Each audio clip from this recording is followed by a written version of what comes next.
2024 में एक YouTube channel मत खोलना अगर आपके पास इन 6 चीजों की नॉलेज नहीं है तो, वरना आप भी 90% यूट्यूबर्स की तरह अपनी जिंदगी के 1-2 साल बर्बाद कर लेंगे और एंड में कहेंगे कि यूट्यूब तो लक का गेम है। और इन 6 पॉइंट्स में से लास्ट पॉइंट सबसे इम्पोर्टेंट है, क्योंकि वो आपको सिर्फ एक यूट्यूबर नहीं बनाता बल्कि आपको एक रियल इन्फ्लुएंसर बनाता है। इसलिए वीडियो को स्किप करने की गलती बिल्कुल भी मत करना, वरना आपका फेल होना तय है। तो शुरू करते हैं पॉइंट नंबर 1 से, जो की है 2024 के शुरू होते ही आप लोगों ने एक रेजोल्यूशन तो बना ही लिया होगा कि इस साल मैं अपने चैनल पे इतने सब्सक्राइबर्स तो गेन करके रहूंगा ही रहूंगा, या फिर एक नया चैनल बनाऊंगा और उसे किसी भी हालत में मोनेटाइज करवाऊंगा। लेकिन 1 महीना हो गया है और आपको कुछ भी ग्रोथ नहीं दिख रही है और आप ऑलरेडी गिव अप करने की हालत पे हो। इसका रीजन ये है कि आपको पता ही नहीं है कि YouTube का एल्गोरिथम वर्क कैसे कर रहा है। आप जानते ही नहीं हो कि YouTube आपसे चाहता क्या है और बस एक तरफा प्यार की तरह आप अपनी तरफ से एफर्ट डाले जा रहे हो और कोई रिस्पॉन्स नहीं मिल रहा है। YouTube एक सोशल मीडिया प्लेटफॉर्म है जो कि एड रेवेन्यू से अपनी मेन अर्निंग करता है, और हर सोशल मीडिया प्लेटफॉर्म की तरह YouTube को सिर्फ एक ही चीज चाहिए, वो है कि लोग उसके प्लेटफॉर्म पे बने रहे जितनी ज्यादा देर तक हो सकता है उतनी ज्यादा देर तक, तभी YouTube को फायदा होगा। और इसमें YouTube आपकी मदद चाहता है, आपसे एक ऐसा कंटेंट बनवा के जिसको लोग ज्यादा देर तक देखें और YouTube पे बने रहे। लेकिन 90% यूट्यूबर्स इस बात को नहीं समझते हैं और इसलिए यूट्यूब उनका कंटेंट कभी भी ऑडियंस को सजेस्ट नहीं करता है। इसे एक एग्जांपल से समझते हैं। मान लेते हैं आपने एक नया यूट्यूब चैनल खोला और आपने अपनी एक वीडियो अपलोड करी। यूट्यूब उस वीडियो के टाइटल, डिस्क्रिप्शन और कीवर्ड्स के बेसिस पे उस वीडियो को कुछ लोगों को सजेस्ट करेगा, जिसके बाद वो लोग आपके थंबनेल के बेसिस पे आपकी वीडियो पे क्लिक करेंगे और उसे देखेंगे, जिससे यूट्यूब को ये पता चल जाएगा कि आपकी वीडियो किस तरह के लोगों को पसंद आ रही है। और फिर यूट्यूब सिमिलर इंटरेस्ट वाले लोगों को आपकी वीडियो भेजेगा और फिर चेक करेगा कि वो लोग आपकी वीडियो पे कैसे रिएक्ट कर रहे हैं। यूट्यूब बेसिकली 2 चीजों को ट्रैक करता है, वॉच टाइम और एंगेजमेंट। यूट्यूब देखेगा कि जिन लोगों को उसने आपकी वीडियो सजेस्ट की थी वो कितनी देर तक आपकी वीडियो देख रहे हैं। अगर ऑडियंस उसे काफी देर तक देख रही है या फिर पूरा देख रही है तो यूट्यूब उस वीडियो को और ज्यादा प्रमोट करेगा और ज्यादा से ज्यादा लोगों को दिखाएगा, क्योंकि इस वीडियो की वजह से लोग यूट्यूब पे 7 से 10 मिनट एक्स्ट्रा रुक रहे हैं, जिससे यूट्यूब काफी मोटा पैसा छाप रहा है। वहीं अगर इस वीडियो की ऑडियंस रिटेंशन कम होती तो यूट्यूब इसे सजेस्ट करना बंद कर देता, क्योंकि यूट्यूब अपनी ऑडियंस का मूड खराब करके उसे दूसरे सोशल मीडिया प्लेटफॉर्म पे नहीं भेजना चाहता है। ठीक इसी तरह अगर आपकी ऑडियंस आपकी वीडियो पे एंगेज कर रही है, यानी कि लोग उस पे कमेंट कर रहे हैं या फिर उसे शेयर कर रहे हैं, तो भी यूट्यूब आपकी वीडियो को प्रमोट करेगा, क्योंकि अगर आपकी वीडियो शेयर की जा रही है तो लोग बाकी प्लेटफॉर्म को छोड़ के आपकी वीडियो देखने आ रहे हैं, जिससे अगेन यूट्यूब का मेन मोटिव कंप्लीट हो रहा है, लोगों को अपने प्लेटफॉर्म पे रोके रखना। और वहीं अगर आपकी वीडियो पे कुछ ज्यादा कमेंट्स आ रहे हैं तो काफी सारे लोग कमेंट्स का रिप्लाई भी करेंगे, बहसबाजी भी करेंगे और किसी न किसी तरह एंगेज करेंगे, जिससे आपका तो मेंटल पीस खराब हो जाएगा, लेकिन यूट्यूब अपना पैसा छाप लेगा आपको कुछ एक्स्ट्रा मिनट इस प्लेटफॉर्म पे रोक के। लेकिन वही अगर आपकी वीडियो एंगेजमेंट ला के नहीं दे पा रही है या फिर वॉच टाइम ला के नहीं दे पा रही है तो यूट्यूब आपकी वीडियो को यूजलेस समझेगा और उस पर अपना टाइम वेस्ट नहीं करेगा। अब आधे से ज्यादा लोग इस चीज को नहीं समझ पाते हैं और वो लगातार यूट्यूब पे अपना कंटेंट डालते रहते हैं, जिसकी वजह से वो ग्रो ही नहीं कर पाते। आपको इस चीज को समझने की जरूरत है कि यूट्यूब आपसे आपकी वीडियोस नहीं चाहता है, वो आपसे आपका वॉच टाइम और एंगेजमेंट चाहता है। और ये चीजें कैसे लानी है, आपको इस चीज पे ज्यादा फोकस करना चाहिए। और एक और बहुत इंपॉर्टेंट चीज, एल्गोरिथम टाइम के साथ चेंज होता रहता है। 2014 में जब यूट्यूब पे ज्यादा क्रिएटर्स नहीं थे तब डजंट मैटर कि आप किस तरह की वीडियो बना रहे हैं, अगर आप ज्यादा वीडियोस डाल पा रहे हैं तो आपका वायरल होना कंफर्म था, क्योंकि उस टाइम पे यूट्यूब को ऑडियंस को अपने प्लेटफॉर्म पे लेके आना था, जो कि रेडियो या टीवी में घुसे रहते थे। यूट्यूब उनको अपने प्लेटफॉर्म में फंसाना चाहता था, इसलिए उस टाइम पे जितनी ज्यादा वीडियोस होती थी उतनी ज्यादा वेरायटी होती थी और उतनी ज्यादा लोग अट्रैक्ट होते थे। लेकिन 2018 में जब क्रिएटर्स काफी ज्यादा हो गए थे तब यूट्यूब अपनी ऑडियंस को बुला नहीं रहा था, बल्कि जो ऑडियंस उसके पास है उनको सस्टेन कर रहा था। इसलिए उस टाइम पे यूट्यूब ने लंबी वीडियोस को प्रमोट करना स्टार्ट कर दिया था। अगर आप उस टाइम पे कुछ 1 घंटे की वीडियो या फिर 30 मिनट की वीडियोस बनाते तो आपके वायरल होने के 90% चांसेस ज्यादा थे। और इसके बाद 2020 में एक और चेंज आता है, जब टिकटॉक और रील्स का जमाना स्टार्ट हो जाता है। अब लोगों को लंबी वीडियो नहीं देखनी थी, बल्कि उनको जल्दी जल्दी वीडियोस देखनी थी, और इसलिए यूट्यूब ने शॉर्ट्स इंट्रोड्यूस किए। और इवन अभी भी यूट्यूब शॉर्ट्स को काफी ज्यादा प्रमोट कर रहा है, क्योंकि शॉर्ट्स देखते देखते कब 1-2 घंटे निकल जाए पता ही नहीं चलता। और यही तो यूट्यूब को चाहिए कि आप उसके प्लेटफॉर्म को छोड़ के जाओ ही ना। और एज ए यूट्यूब क्रिएटर अगर आप बिना एल्गोरिथम को समझे वीडियो अपलोड करना स्टार्ट करोगे तो आपका फेल होना ग्रांटेड है। लेकिन क्या एल्गोरिथम एक लौता फैक्टर है जो कि आपके फेल होने का रीजन हो सकता है? नहीं।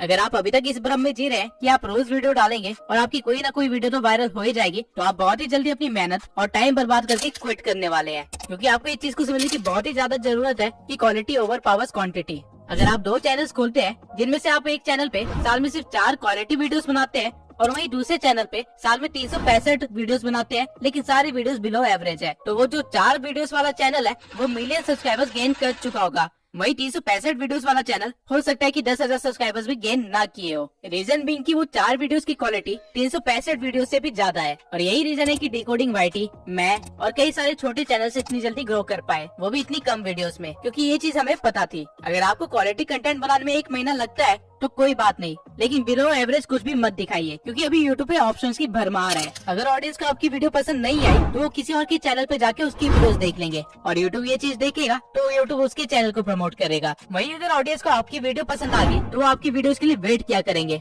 और यूट्यूब इस चीज को भी देखेगा और फिर वो आपके चैनल को भी प्रमोट करेगा। लेकिन वीडियोस की क्वालिटी बढ़ाए कैसे? तो वीडियोस की क्वालिटी बढ़ाने के लिए आपको कोई महंगे गैजेट्स की जरूरत नहीं है, बल्कि आपको सही टेक्निक्स की जरूरत है, जिससे कि आप सही स्क्रिप्टिंग, वॉइस ओवर और एडिटिंग कर पाओ। अब ऑल्दो और भी कई सारे फैक्टर्स होते हैं जो कि क्वालिटी कंटेंट बनाने के लिए इम्पोर्टेंट होते हैं, लेकिन ये 3 चीजें बेसिक है। और अगर आपको इसको अच्छा करना है तो आप मेरी how to grow on YouTube playlist देख सकते हैं, जहाँ पे मैंने हर एक पॉइंट को अच्छे से डिटेल में एक्सप्लेन किया हुआ है। और जब आप ये प्लेलिस्ट देख के ग्रो हो जाएंगे तब आपको रियलाइज होगा कि आप वो सारी गलतियां करने से बच गए जो कि हमने सालों तक की थी।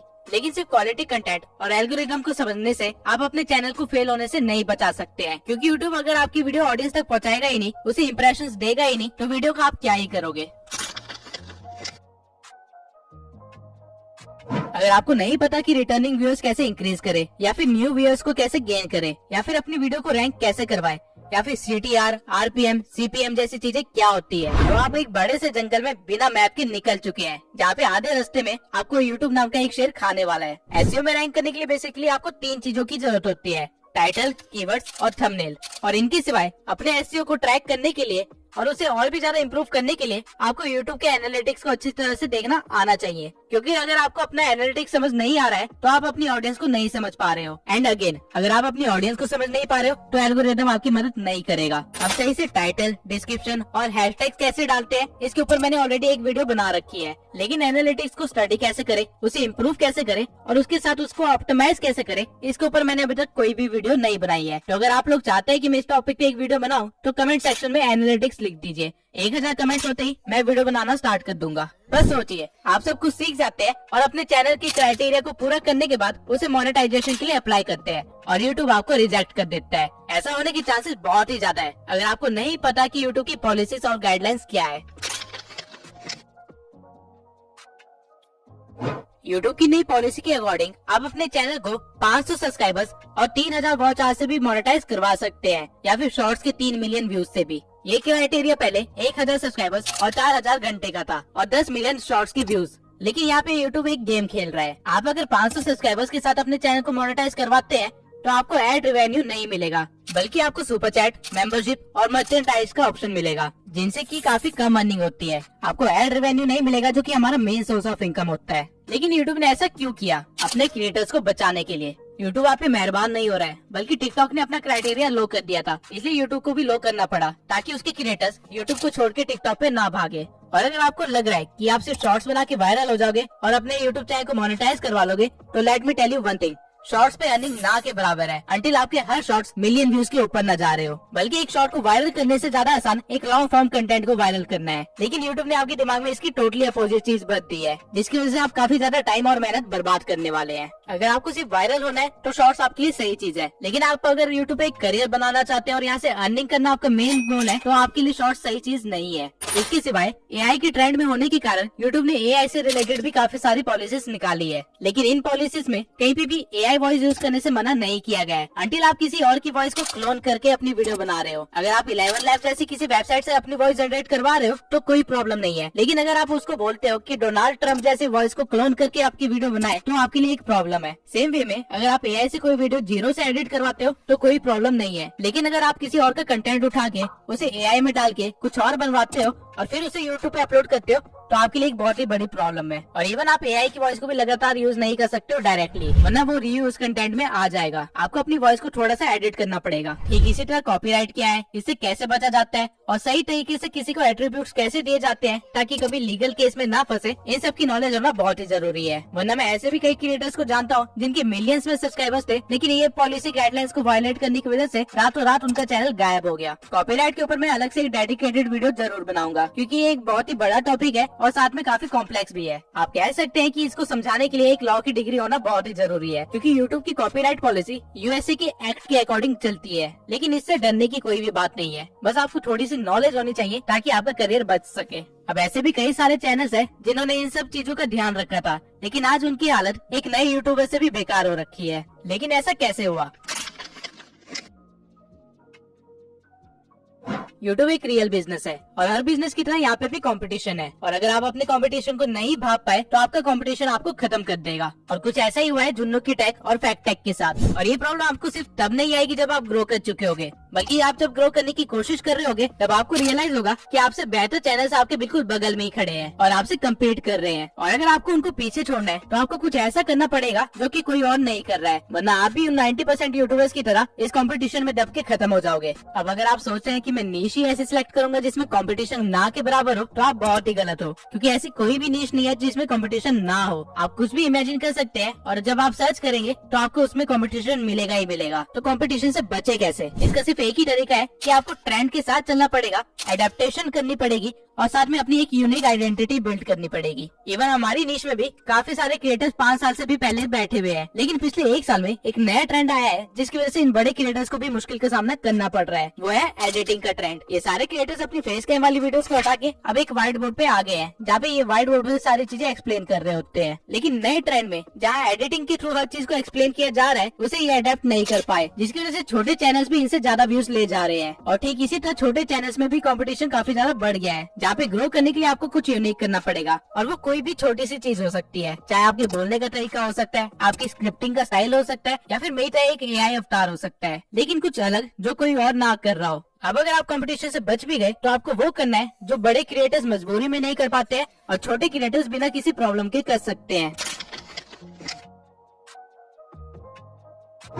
2024 में हर क्रिएटर को पता है कि उसकी ऑडियंस की वैल्यू कितनी है, इसलिए वो रेगुलर बेसिस पे Q&A और लाइव स्ट्रीम्स करते रहते हैं। लेकिन अगर आपने इन चीजों को इग्नोर करने की गलती की तो आपका यूट्यूबर बनने का सपना सपना ही रह जाएगा। ऑडियंस को कोई सेलिब्रिटी नहीं चाहिए, बल्कि उनको एक मेंटोर या फिर एक फ्रेंड चाहिए जिससे वो इन्फ्लुएंस हो सके या फिर जिनके साथ वो आगे बढ़ सके। और ये डिफरेंस आप तभी क्रिएट कर सकते हैं अगर आप उनसे एंगेज हो, डायरेक्ट डीएम के थ्रू, कमेंट्स के थ्रू, Q&A के थ्रू या फिर लाइव स्ट्रीम के थ्रू। जब तक मेरे इस चैनल पे 10,000 सब्सक्राइबर्स नहीं हो गए थे, तब तक मैं अपने इंस्टा पे डायरेक्ट डीएम के थ्रू हर एक बंदे का रिप्लाई किया करता था और उनकी हेल्प करता था। मैं पर्सनली भी काफी लोगों को गाइड किया है और मैसेजेस के थ्रू मैंने 1000 से भी ज्यादा लोगों से एंगेज किया है और उनको इस बात से खुशी मिलती है। वो लोग मुझे एज ए यूट्यूबर से बढ़ के एक फ्रेंड और एक मेंटोर की तरह देखते हैं और अनकंडीशनली सपोर्ट भी करते हैं। और इसी वजह से मेरा नेटवर्क भी इतना स्ट्रॉन्ग हो पाया, जिसकी वजह से मुझे काफी सारे नए यूट्यूबर से मिलने का मौका मिला और काफी सारे स्ट्रगलर से भी मिलने का मौका मिला। और हम सब एक दूसरे की हेल्प करते हुए आगे बढ़े हैं। जैसे कि मेरी पिछली वीडियो का थंबनेल देवेश ने बनाया था, जिसको मैंने हेल्प की थी यूट्यूब पे ग्रो करने के लिए। आप एक बार जाके उसका चैनल भी देख सकते हैं।